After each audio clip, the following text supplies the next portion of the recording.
July 10, 2018. The badly decomposing bodies of 29-year-old Carlila and 62-year-old Ryan Lila were found in their Craig Street, Campbellville home. In the days following the discovery, the police arrested 3 persons, including Campbellville resident Orlando Douglas.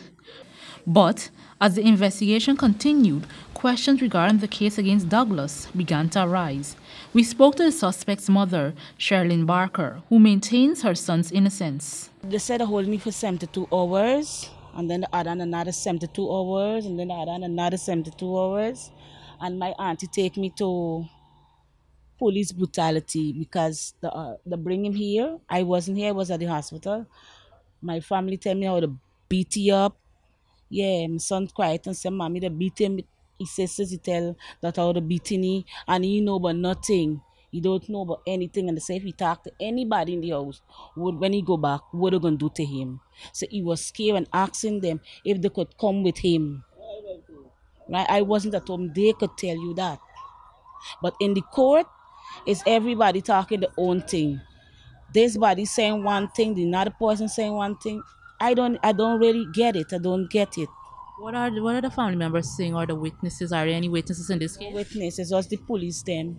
No strange body. The police have testified in court? Yeah. What are the testimonies of the police? It's concerning, well, doing to the mom murder and so on. Like, they know the people them, you know?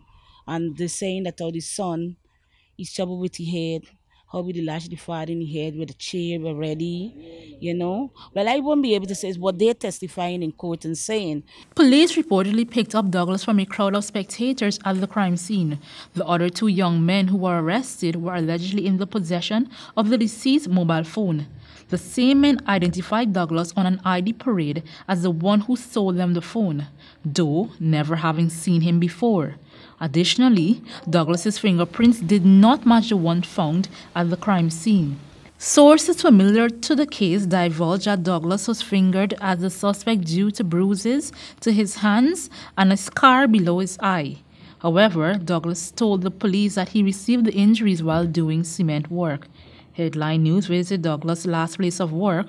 One of the workers on site said Douglas was only employed when the site needed men to do casting jobs, which typically lasts 1 to 2 days at a time.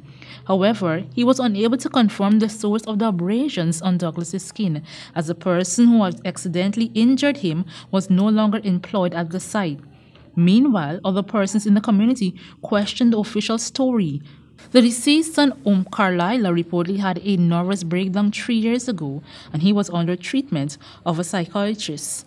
But according to a concerned neighbor, the young man displayed a pattern of a troubling behavior. People are different every day. I mean, they don't harass nobody, they don't trouble nobody, you know.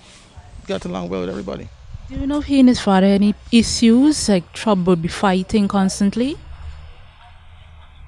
The term of reference, constant, I can't say, but like all people living in the same place, they would have their disagreements. Physically, like try to harm his father? I have never seen it, but I'd have heard the commotion from time to time, which would suggest that, you know, that is going on. But I've never seen it, because if I were to witness something like that, I would have certainly intervened. Is there a commotion? You hear like fighting in the house? You would get that impression from the noise. Okay, like how often would you hear this noise? Once in a far time. Yeah, it is not a everyday or every week occurrence. Yeah. Was it so severe that police would have to intervene in this matter?